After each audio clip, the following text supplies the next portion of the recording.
Hello, ladies and gentlemen. Welcome back to the Mr. Sitter podcast with the Low Cash. How's it going?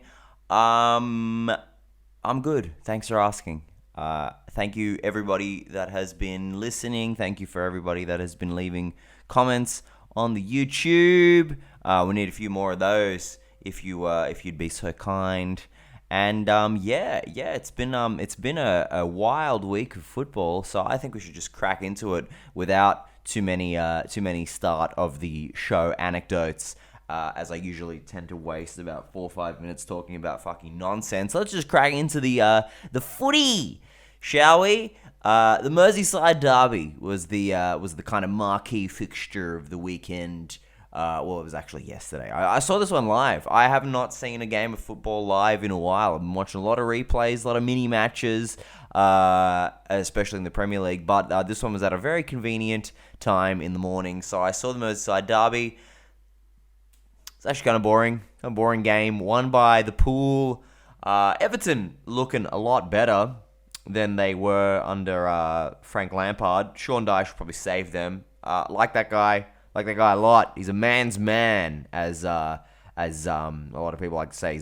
He's a William Regal. He's a man's man. If that is a reference that tickles anybody's fancy. Liverpool are looking a bit better. Everton looking much better. Liverpool looking a bit better, which of course generates a Liverpool victory in these circumstances. Cody Gakpo scores a goal which is chalked offside by the slimmest of VAR induced margins, and this seemed to be the theme of football for this weekend. We will tackle this issue as this episode unfolds. But Cody Gakpo did end up scoring, and what a difference his first Liverpool goal made. He looked like the player that was tearing it up for the Netherlands in the World Cup. As soon as this goal went in, he was carrying the ball right through the heart of the Everton midfield and defense. Anybody that saw this guy play knows that, Liverpool have got quite a player on their hands, and he looked good. Let's hope that he can kick on and keep doing well. There was a funny moment in this game where like Pickford and Robbo got it. That's Robertson got into because you guys aren't friends with him like I am, so you may not know that we call him Robbo in our tight circles.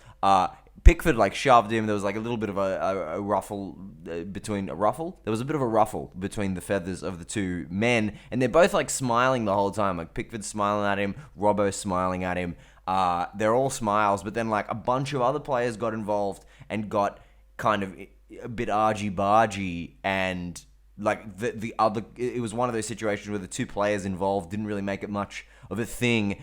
The other players kind of made it into a big fucking brawl, which is, if you've played Sunday League football, or indeed any day of the week league football, you know that, just fucking, I don't know what happens to dudes. I was never one of these kind of argy-bargy, super testosterone players. I didn't give enough of a fuck. I don't really give enough of a fuck about anything to throw a punch, to be honest. But that's my issue. Yeah, just people... Men in particular need just vehicles to channel their aggression, because we swallow our feelings in so many different contexts, and those feelings just get balled up into this just prism of aggression, and the football field is an outlet for this prism in so many different circumstances. That's why you see so many of these big fights over what is effectively meaningless. So Liverpool, is the season back on track? No. Is the season going to ever be on track? No. They're not going to make the Champions League this season, obviously, unless of course they win the Champions League, which I don't foresee. But I can. My prediction for after the World Cup might be late, but I want to stand by it. So I want to say that Liverpool will go on a decent enough run now, and I can see them finishing 6th. Moving forward here, the moving pieces are just too good. So hooray for Liverpool. I still think Everton will not get relegated, and we'll see how it all shakes out on the on the northern side of the country. I don't know too much about the geography of England, I must admit, but I know that Liverpool and I know that Merseyside is north. Going south, though, there was a London derby featuring Everton and Brentford, which ended in a draw, further halting or stalling Arsenal's title charge. It's not been a good couple of weeks for the Gunners, although they were quite lucky, because I thought for parts of the game, Brentford were absolutely all over them. Brentford are a fucking good team, man. One of the things that will stop my prediction about Liverpool coming true is the fact that the teams that are ahead of them, that like feasibly shouldn't be ahead of them, you know, your Brightons, your Fulhams, and your Brentfords, are so good. Like, Brighton have absolutely caned Liverpool in every single match that they played this season. Brentford, I think, undefeated against the Big Six. They've beaten like half of them. Brentford are so fucking good. Ivan Toney had an absolutely amazing game here. Brian Mbeumo is a player that I really, really like, not just because he's got a voluptuous ass. I think they're really, really good players. And there were moments where they had Arsenal absolutely on the ropes. They could have been 2 or 3-0 up in the first half. So I think Arsenal will be licking their wounds and moving forward into a much, much bigger game, which we will talk about shortly. Leandro Trossard, fresh off his move from Brighton and Hove Albion, does score the goal to put Arsenal 1-0 up, and the commentator says, "What an inspired substitution from Mikel Arteta. This has got to be one of the stupidest, overused football expressions that you hear pundits and commentators say. I fucking can't, like, there's no engine. This is why I'm here, folks. This is what I'm doing here. I'm doing it out of my room for now, but one day I'm going to be doing it somewhere better, and you're going to know that I, Anthony Locascio, comedian, revolutionize the jargon in football broadcasting, because it needs a revolution, because what we are dealing with is the same rehashed, nonsensical bullshit like an inspired substitution. Whenever a substitute scores or assists in a game, it's a master stroke of coaching by the manager. Bullshit. Doesn't always fucking have to be. In this case, it absolutely wasn't. In this case, I can't... Who was it? I'm going to assume Bukayo Saka, because the cross came from the right-hand side. The cross came from the right-hand side. The Eddie Nketiah and I think Martin Odegaard came through. The ball went past them. They were occupying the space of the defenders, and Trossard made a run to the back post, tapped it in. 1-0, right? It could have been anyone. It could have been anybody making that run. It's not an exclusive Leandro Trossard run. It's not just because a player that was substituted scores doesn't mean that we need to all of a sudden get on our knees and start filleting the fucking coach. I think Mikel Arteta is amazing, but him putting Trossard on, like, it's okay, whatever. It's just one of these expressions that has to died. It has to died. One of these you're gonna go to me. This is the guy that you need to be going to for expression, fine tuning. The guy says it needs to die. Anyway, it needs to die. Along with a whole bunch of other little expressions that I compiled just before I started recording off the top of my head. I made a little list of the stupid ones that I don't want to hear anymore. Let's go with it's a true game of two halves. That's one you hear a lot. This was like where one team with a narrative of the first half was dramatically different to the narrative of the second half. It was a game of two halves. As opposed to what, cunt? As opposed to like what? Basketball? Every single football game is a game of two halves. It's going to come down to who wants it more. No, it's not. It's going to come down to who scores more goals, because that's how football works, because you can't quantify desire. It doesn't exist. It's not, we can't do it yet. Nobody can quantify who wants it more. Where do you measure that? What petri dish, what stethoscope do you use to monitor desire? Bullshit. Shut the fuck up. Hate that one. They need to just play their game, or we need to just play our game. Whatever game you play, that's your game. If you played shit and you didn't play how you've been playing the last few weeks, that's your game for today. You can't play somebody else's game. It doesn't work that way. And finally, this is one that's been sticking in my head for a while, because you hear it in particularly like podcasts and football punditry. The dichotomy between these things that are said about teams, like at the start of the season, a team or during a tournament, a team will start, like getting some momentum, and half the commentators will say, well, they're yet to be tested. That's that, or they haven't played anyone good. They're yet to be tested. And the other half will say, well, you can only play what's put in front of you. Which one is it? Which one is it? Are they not good because they haven't beaten anyone good, or are they good for knocking down all of the hurdles that have been put in front of them? You don't knock down hurdles, you jump over hurdles. Are they good for jumping over the hurdles that have been put in front of them? Who knows? Either way, we need to draw a line in the sand, because it is very often the same commentator saying both of these expressions like within a week of each other about the same team. So we need to completely throw out the footballing lexicon, and we need to just jam a thesaurus up the assholes of your Craig Burleys and your why was Craig Burley the first person? Your Jamie Carragher's and your fucking Thierry Henry's. Then they just need a thesaurus crammed up their ass so they can start coming up with some better expressions. Anyway, there was another VAR controversy in this game whereby the line for offside in the lead up to Ivan Toney's match drawing goal was drawn incorrectly, and Arsenal have a right to be aggrieved. They've copped a number of refereeing decisions go against them in the last few weeks, but you can only beat what's put in front of you. So yeah, see how that's stupid. See how you didn't like that? That's stupid. Anyway, but Brentford were I don't think it made a difference here, and Arteta didn't complain about it because Brentford were well and truly up for at least the draw, maybe even the win. So I don't think it really mattered.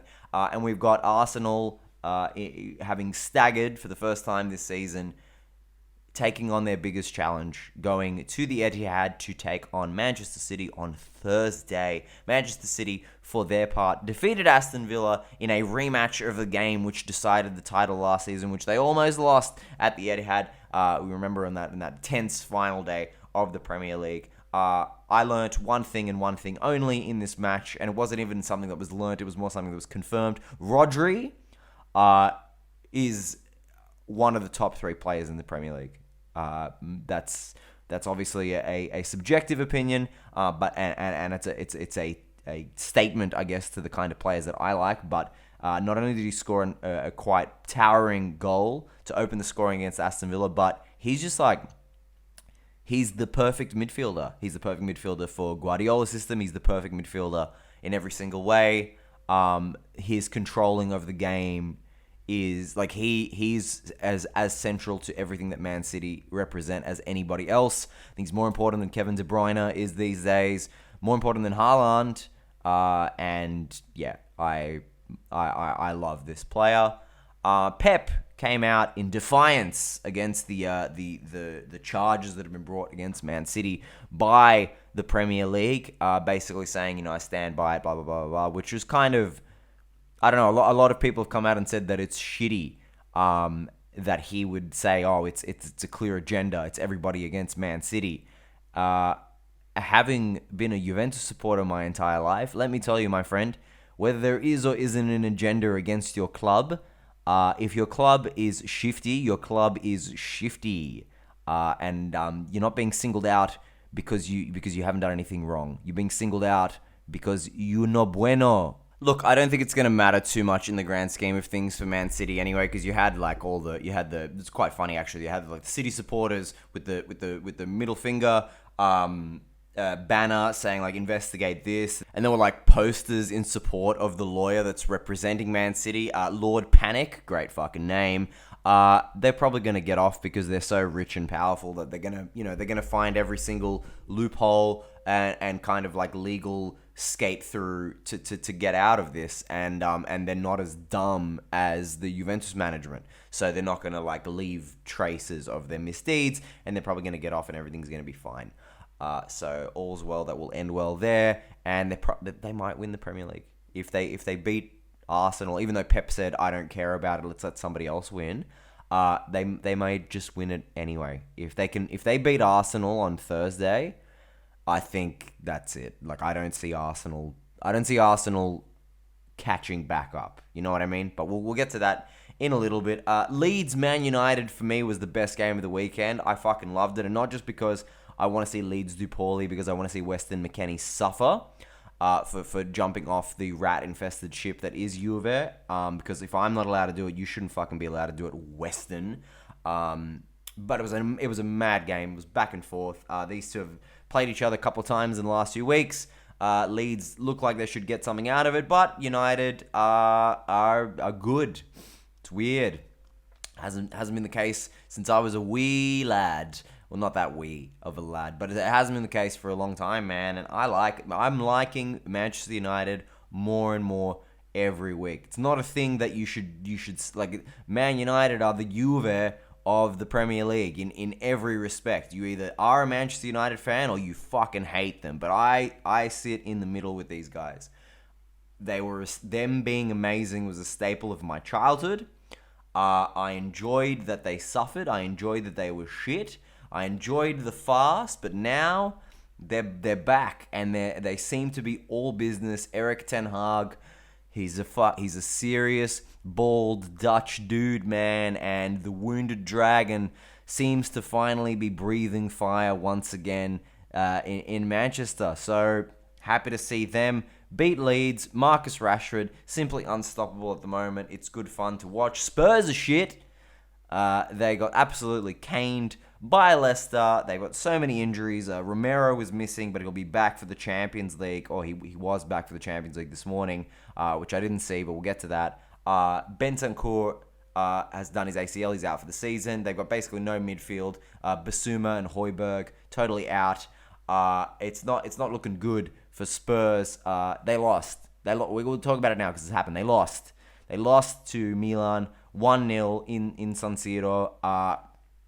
I don't know. This is the only Italian team that I don't feel confident is going to make it through because Milan have been pretty shit recently. But Spurs are just so depleted that I don't know if they can surmount this. But that one's still up in the air. I'd like to see all three Italian teams progress in the Champions League. We'll chat about that in a little bit because in this game against Leicester, Harvey Barnes, another unfortunate benefactor of VAR.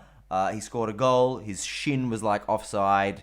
And I mean, he went on to score a really nice goal anyway, so it didn't really matter. But it was like this is the weekend of VAR bullshit. Estupinian for Brighton against Crystal Palace scored a goal. His first goal in the Premier League ever. It was chalked off due to an offside. That was noted on the VAR, but then later the Referees Association came out and admitted that it was an error and that it was a human misjudgment. Isn't that what we got VAR in the first place, to stop having human misjudgment? Isn't that the point of it?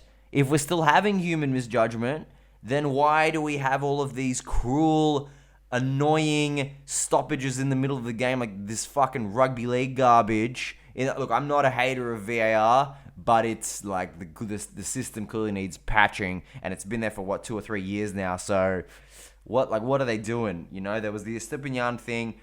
Chelsea, a clear handball that was missed by Thomas Soucek in the box from West Ham, which led them to not beat West Ham, even though Chelsea are quite shit anyway at the moment.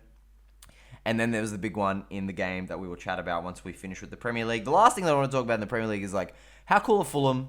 Fulham are sick.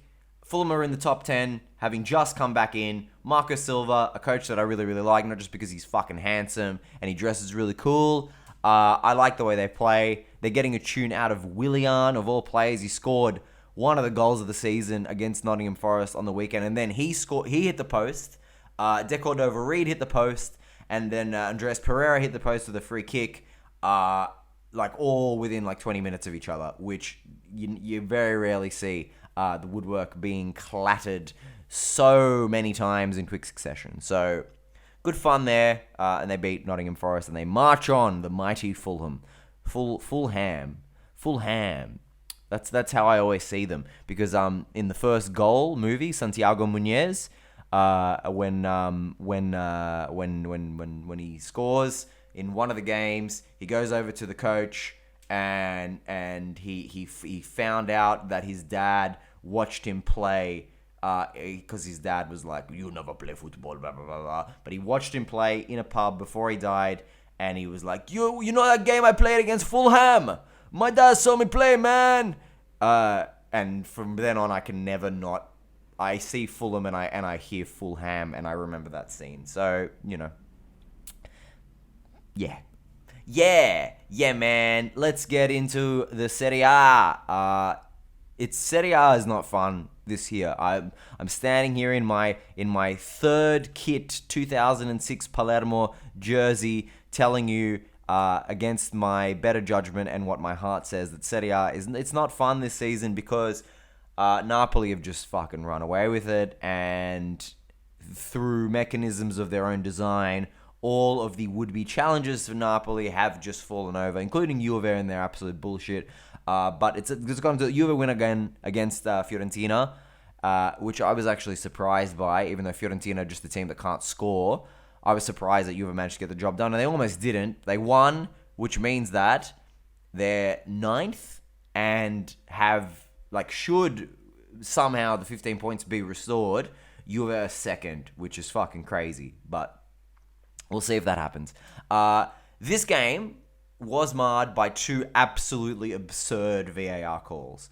In that, so the first one was Dusan Vlahovic. Dusan Vlahovic was put through, scored, and then he was offside by his chin. It was literally like a part of his face that was just over the defender's back heel, and so they ruled it off.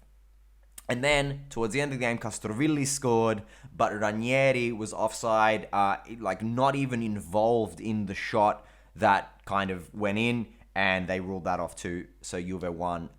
Both teams have every right to feel aggrieved about these calls. Now, this is the one that set it all off for me, which made me kind of take note of the Harvey Barnes thing and the Estupinian thing and the Ivan Toney thing and all of these VAR garbage. This is not... I'm remiss to use the same argument that everybody uses, but this is not in the spirit of the game. Dusan Vlahovic's chin being offside did not influence his ability to get ahead of his defender and make an amazing run. I need to be delicate about how I say this, but I've heard enough referees being interviewed, top-level referees being interviewed, to know that they're a bit off. They're a bit train schedule studying, if that makes sense. They are as much robots as any human being can be when you hear them in their expressions. And why wouldn't they be? You're a person that's dedicated your life to the preservation and the upholding of rules, which automatically makes you a person that doesn't fly with me, an artist. But nonetheless, your obsession with rules and regulations means the rigidity of how you approach a game that is as much art and craft as anything kind of flies in the face of the spirit of the sport itself. I think it should be up to the referee's discretion, and ultimately it should be down to whether or not the attacker had any kind of unfair advantage over the defender in any given context. In all of these situations, the answer is a resounding no. And so I think that the referee should have discretion to be able to flip that. Because as of right now, taking out of account the incorrectly drawing of the lines or forgetting to draw the line or making just a human error, when it is clear that things because there was one earlier this season where Candreva was against is it Salernitana? Whichever bottom dwelling team Candreva plays for, he was off screen and they didn't see him, and Juve scored a goal. No, and Salernitana scored a goal and he was offside. Something weird happened in the Juve. I can't remember exactly what happened, but they just forgot to take note of him being offside. It's crazy. So if you're gonna be autistically meticulous, be that meticulous, or don't, or make it completely discretionary. Don't have it at this halfway point, because it influences a great amount of things. It wouldn't have mattered in the Juve game at all. It would have been 2-1 had both of those things not had both those things not happened, it may well never not have been 2-1 because at 2-0 Vlahovic scores, he could have scored another one. We don't know. I just think that the hard and fast rule with these things needs to be changed. Allegri got into an argument with one of the fans. Like, he started yelling at, "Come down here, come and face me." He was yelling out to one of the fans. He looks like a man stressed. He's always been a very passionate man. But kind of this little row with a spectator, effectively, is emblematic of his entire second tenure at Juve. It's a bit of a fucking disaster. And I said Juve were going to win the league. I did. I didn't believe in Napoli. I truly, to my core, believed that Napoli were going to be a club that would historically go down as only being able to win the league when the greatest player of all time plays for you. This will be the first time that they win without Diego Maradona in their team, and they absolutely fully deserve it. I said that Spalletti's teams always shit themselves. They do, but they're not going to now. They're going to win the league. I was wrong about all of these things. And part of that was my faith in Max Allegri. You don't come in and win 5 Scudetti in a row, a number of Coppa Italia, and make 2 Champions League finals without earning the fans' respect and the fans' patience. But my patience has run thin. And with the club crumbling at its very faculties, it's time for a change. Rebuild it from the ground up. A number of really big name players are out of contract at the end of this season. Their wages are going to be off the books. We're talking about Cuadrado, Alexandro, Rabiot, Di Maria, and I don't think they're going to renew any of them. I think all of them are going to be gone. Use that excess capital to not have to sell the likes of Dusan Vlahovic, the likes of Bremer, the likes of Manuel Locatelli, the likes of Chiesa. Keep these guys. Build around the upcoming generation. Manage to get your nose into the Champions League to generate those funds, and take a punt, man. Take a punt on a new style. Take a punt on a not just win at all costs mentality, because that's not worked. It's worked, and then the dark side of it has yielded some horrible times. I would rather not have to go through this cyclical bipolar bullshit as a Juve fan anymore. Put your money where your mouth is. Hire Roberto De Zerbi or some upcoming manager that has proper footballing ideas, and give him 4 years and see what he can do. That's what I want to see happen. Because the darkness that is surrounding Juve is so toxic right now. It's hard to be a fan. That's why I'm wearing the fucking Palermo jersey today. It's hard to be a fan. And if you need any more evidence as to the dark cloud that is surrounding my club at the moment, you may have heard of a young Dutch footballer by the name of Mohamed Ihataren. Ihataren was a youngster at PSV, Moroccan parents, Dutch youth international, super promising young player. Came through at PSV. Was signed by Juve a couple of transfer windows ago, as what most people understand is a favor to his late agent, Mino Raiola. He immediately gets sent out on loan to Sampdoria. He reportedly suffers adaptation issues moving to Italy, despite having a personal assistant being assigned to him specifically to get used to living in Italy. He makes one bench appearance, never comes onto the pitch for Sampdoria, basically never features, trains alone. He went to Monaco and to Milan to visit friends when he was supposed to be training.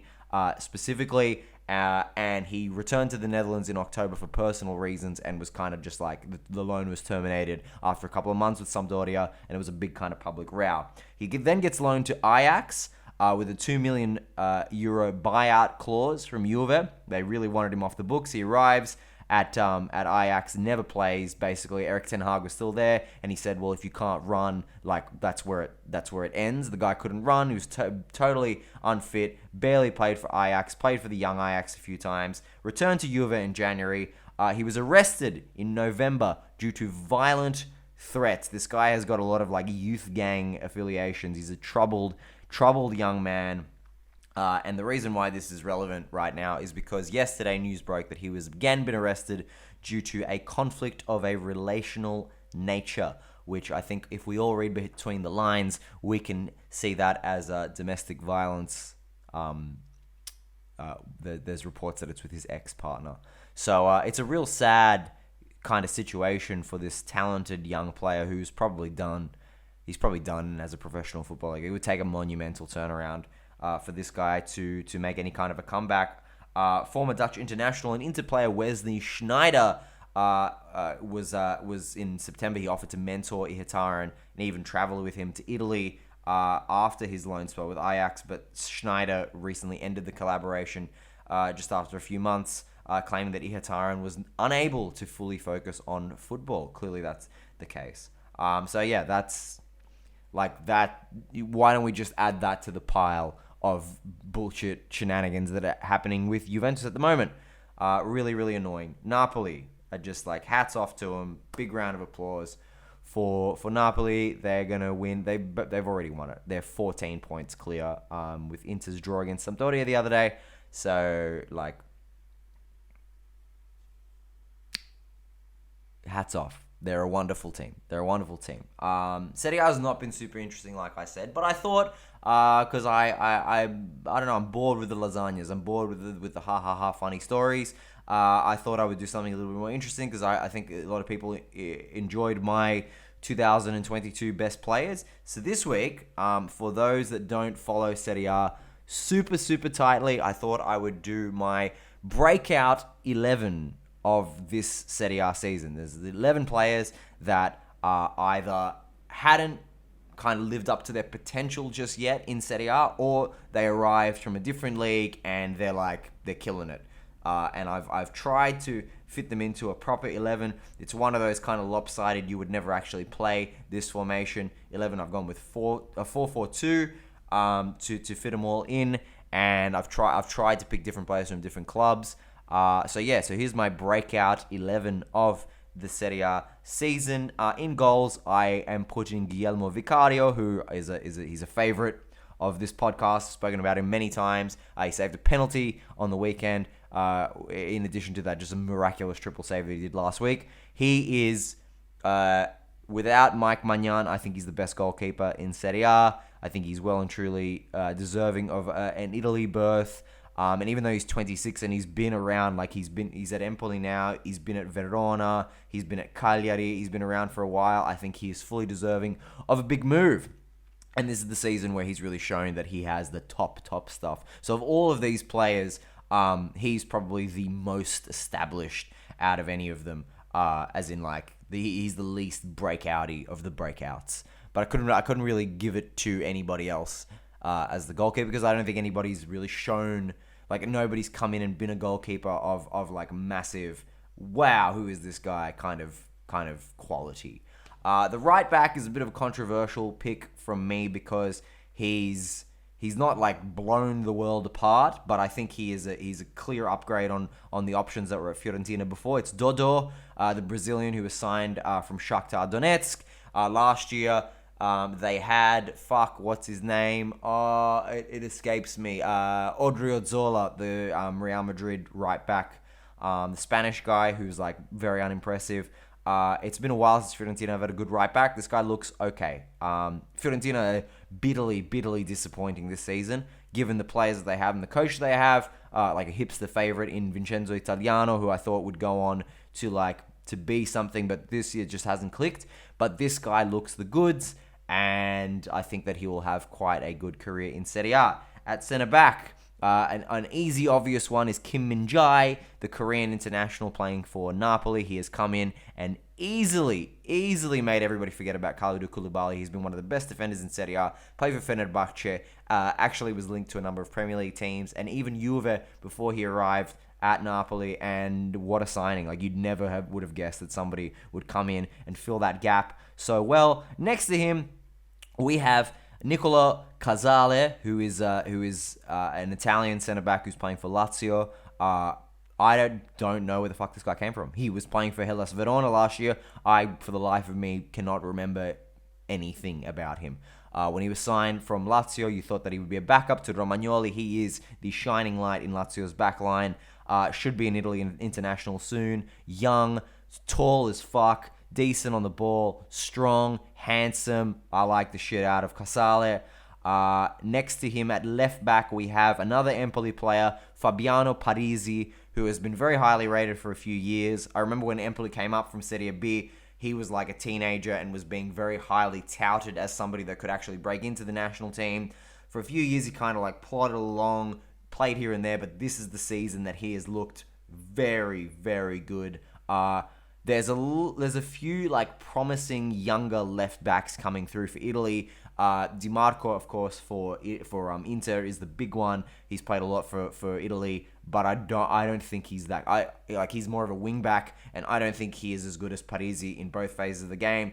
There is Cambiaso, who belongs to Juve and he plays for Bologna. There's Pellegrini, who belongs to Juve and plays for Lazio now. And then there is Udogie, who plays for Udinese but belongs to Spurs. All these guys are like potential starting left back for Italy caliber players, but I believe that Parisi is the best of the bunch. He's good at attack, he's good at defense, he delivers crosses, he's got a good head on his shoulders, looks like a good player. I like Parisi. Let's go to midfield. So I've done this weird thing in the midfield where the two central midfielders are central midfielders, and then there's like two kind of attacking wingers, excuse me, either side of them, so that I could fit in a lot of attackers. Sorry, that's how I've done it.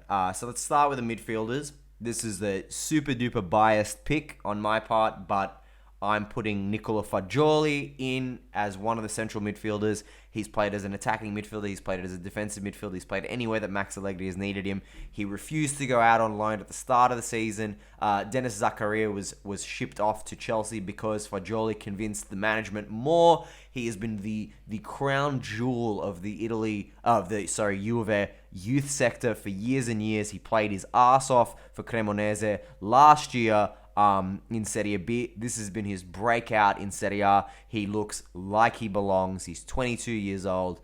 He's a great player, and he's the Marchisio mantle for me. He's going to be the next. Miretti looks like he might be more talented in the long run, but Miretti's much younger than Fagioli. Fagioli, straight away, starter for Italy if need be. Starter for Juve on many times this season. Nicky Beans, the man. Next to him, I've put Elif Elmas, who has been in Serie A for years. He plays for Napoli. He actually isn't a starter for Napoli, but he's got 5 goals in his last 7 appearances off the bench in midfield. North Macedonian international. Tore it up at the Euros. Looked really good. And he played for Empoli on loan. He's played for Napoli for a number of years, but this is the year that he's arrived, and the work that Spalletti has done with Elmas is remarkable. Elmas looks great, and he scored just an absolute peach of a goal just this weekend, and he could really be a starter moving forward for Napoli too. Okay, either side of the two midfielders, we've got two guys who are definitely attackers, but fuck it. On the right, I've put Ademola Lookman. Yeah, man. Premier League lovers will remember Ademola Lookman from his spells. Yeah, Everton on loan at Fulham and Leicester from Leipzig. A highly rated player, born in South London, but does represent Nigeria at international level. A guy who just never really lived up to his potential at any of these clubs until Gasperini got his wrinkly little hands on him, and Lookman, death taxes in Lookman scoring this season. He's been a revelation for Atalanta. He was bought outright from them, so they're gonna ship him back to the Premier League at one point and make a fuckload of money. He's been excellent. He's on the right. On the left, the most obvious pick from the breakout stars from this season of anyone, it is Kvaratskhelia for Napoli. Just a fucking monster. This he's one of the best players in the world. Yeah, I would go that far. On the left, an absolutely devastating force of nature, along with Victor Osimhen. This guy signed from Dinamo Batumi in Georgia, which he only went back to because of the clause, the clause that UEFA allowed for players to basically escape the war, because he was playing for Rubin Kazan. Juventus apparently had this guy signed, sealed, and delivered from Rubin Kazan years ago when Fabio Paratici was around, but when Paratici left to Spurs, the deal collapsed. Big tears, man. Big man tears, because this guy's fucking amazing. I can see him sticking around Napoli for a few years. You will see him in the Premier League soon. He's on the left. Up front, Two up front, and you may not have heard of either of them, but one of them you certainly will be hearing about a lot of. The other one is a bit of a rogue pick. I've gone with the Lauriente for Sassuolo. This guy's one of the most underrated players in the entire division. He was signed from Lorient. He's a French youth international. He's 22 years old. He can play anywhere across the attacking front line. Sassuolo lost Raspadori and Scamacca. They're two attacking forces, along with Domenico Berardi, who's unfortunately injured now. And this Lauriente guy came in, and he, like, anytime I've seen anything of Sassuolo this season, he's at the heart of everything they do in attack. He's real good, breakout star for me. And then this guy will be, like, my final pick for this thing. This guy's going to be the breakouts, the number one guy on everybody's radar at the end of this season. It is another Atalanta player. It is Rasmus Højlund, who was signed from FC Copenhagen in the summer transfer window. He's a Denmark international. He just turned 20 years old, and yeah, his name is Højlund, not Haaland, and he's from Denmark. He is like if the video game lost the rights to players, like if they made a fake Erling Haaland, he would be it, because he is big, he is blonde, he is strong, he is fast, he is technical, and his name is Højlund, and he's got a kind of weird, like, android looking face. He's a monster. This guy's going to be something real special. This Højlund, anytime I've seen Atalanta play, especially of late, he scores, and he's scary, and like the way he holds off, I dare say he holds off defenders as well as Haaland does, and he's 20. Crazy. So that's my 11, guys. If you found that interesting, yay. If not, sorry. But yeah, that's for those who don't pay attention to Serie A. Pay attention to those players. I would be shocked to not see at least a third of them end up in the Premier League at some point. Like Kim Min-jae, maybe Elmas, Lookman, Kvara, and Højlund. Within 3-4 years, they're all going to be in the Premier League. I would say, I dare say, with the way Serie A is going financially, it's become a feeder league. It's become a feeder league. I dare say, a guy. You'll enjoy this, guys. A guy for Lecce, one of the centre backs. He's literally a farmer. He scored for Lecce at the weekend, and his job is that he's a farmer. He grew up on a farm, and he's a farmer. So we are officially a farmers league. So that's my breakout 11 for the official Farmers League. Champions League. We had 2 games this morning when I'm recording the day before you're getting it. So remember, I haven't seen the games that come in tomorrow, but I am going to make predictions for them so you can find out in real time just how fucking dumb I am. But for now, we had Bayern beating PSG in Paris, and we had Milan beating Spurs, as we spoke about, in San Siro. I'm hoping for the full Italian sweep, but we'll see what happens, because if Spurs can recover 1 or 2 players, yeah, I can see them turning it around. It's only a 1-0 win, and Milan are a team that I just don't trust this season, but I do hope they beat them, and that Antonio Conte's hoodoo in Europe continues. As for Bayern and PSG, to PSG again. There was reports the other day that both Neymar and Messi are keen to leave at the end of the season, and that Mbappe desperately wants to make that Real Madrid move happen.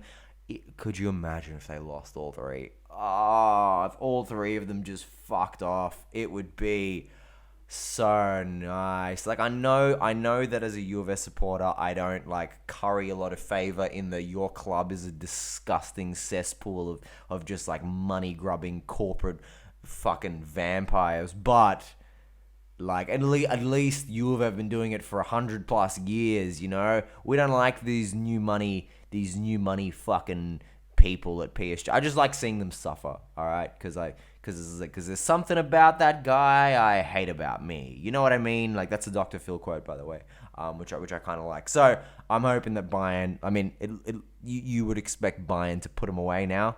And then they're out again in the in the round of 16 of the Champions League again. Not even close, and certainly no cigar for PSG. That's so funny. That would be great. So hoping for PSG to be knocked out tomorrow morning. Tomorrow morning there's 2 more Champions League games. fucking Bruges versus Benfica.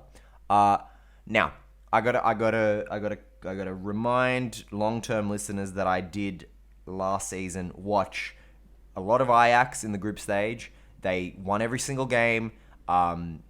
Sebastian Haller scored in every single game, which is something that's only been done once before by a striker.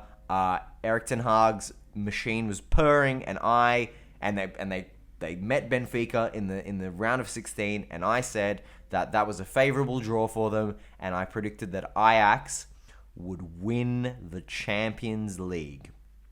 One of my more, let's just say, bold predictions, Benfica proceeded to knock them out against like who was the better team in those ties, but they proceeded to knock them out. So my history, my track record in as far as picking how well slightly lesser heralded teams would do is not great. However, I did watch Benfica quite a bit during the group stages. I watched them kick Juventus' ass twice. They are very, very good. They are very, very good. And even though they lost Enzo Fernandez, they are still very, very good. I think they are going to rip Bruges to shreds. So tomorrow morning, expect a 3-0 victory for Benfica in Belgium. We then have Dortmund-Chelsea. Chelsea don't seem to be able to win a game at the moment, but they're going to win tomorrow. Even though it's in Germany, Dortmund are not that impressive, and surely it's all got to come together at some point for Chelsea. They've got too good a team. 2-1 to Chelsea. I, of course, am not going to be watching either of those games because, as we spoke about before, at 6:30 in the morning, we have Manchester City versus Arsenal. I don't know how that scheduling conflict ended up happening, that there's like the blockbuster Premier League game simultaneously to Champions League, but who cares? This is what's happening. I'm going to be watching that game. And I don't know who's going to win. My heart wants Arsenal to win. So I'm going to put my money where my heart is, and I'm going to say Arsenal to win.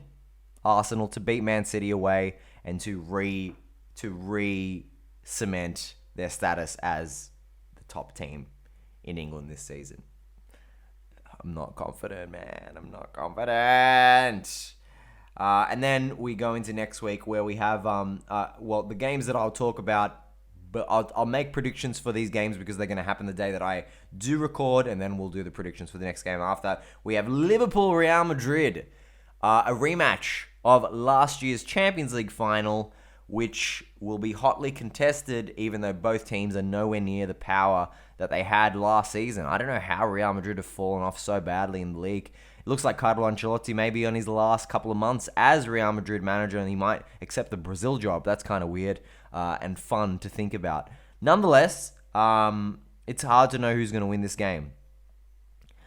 I'm going to say Liverpool are going to win this game. I'm going to say at Anfield, Liverpool are going to win, and it's going to be 3-1. They're going to win 3-1, and this is going to be the start of Liverpool starting to make amends for this season, and they're going to knock Real Madrid out. That's my that's something that I feel. And then my German team, Eintracht Frankfurt, host Napoli.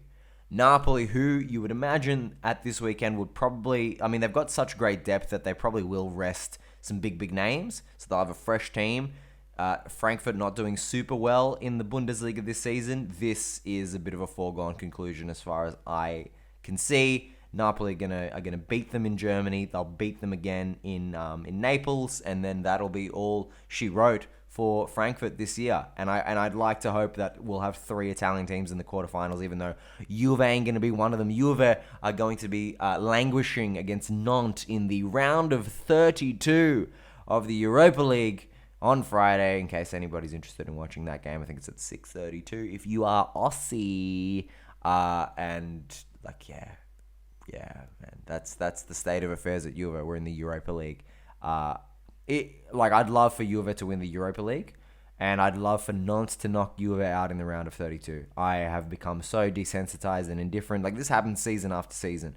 It's happened basically, even when Maurizio Sarri came in. I have never been more excited in my entire life as a Juve fan than when Maurizio Sarri came in, because I thought they're actually doing what I was ranting about before. They're trying to reinvent this wheel. They're trying to break the system, but it just couldn't happen. Maurizio Sarri was a bad fit, And every season since then has been the same narrative for me.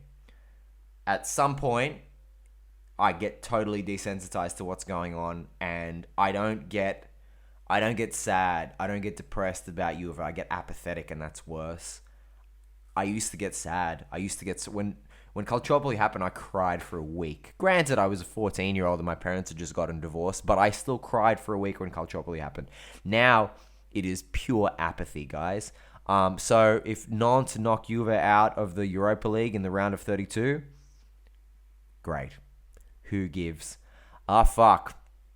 Okay, that's it for today. Hey, let me know.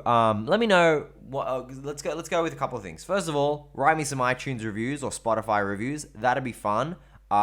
Second of all, let me know if there's any stupid football expressions that I missed, and I'll shout you out. If you have any questions to the pod, you can do that. And finally, if that's another reason why you're here, my entire stand-up comedy tour for this year is on sale. So if you're from Adelaide, I'm in Adelaide in 1 month. March is gonna be Adelaide, April Melbourne, and then May I'm gonna be doing Sydney Comedy Festival. I've got 5 nights here in my home, and then I'm going to Perth, and then I'll be going to Newcastle at the very end of the month. If you are in any of those cities, this year's show is going to be fucking great. It's about all of the bad things that I've done in my life and how I've tried to make amends for it.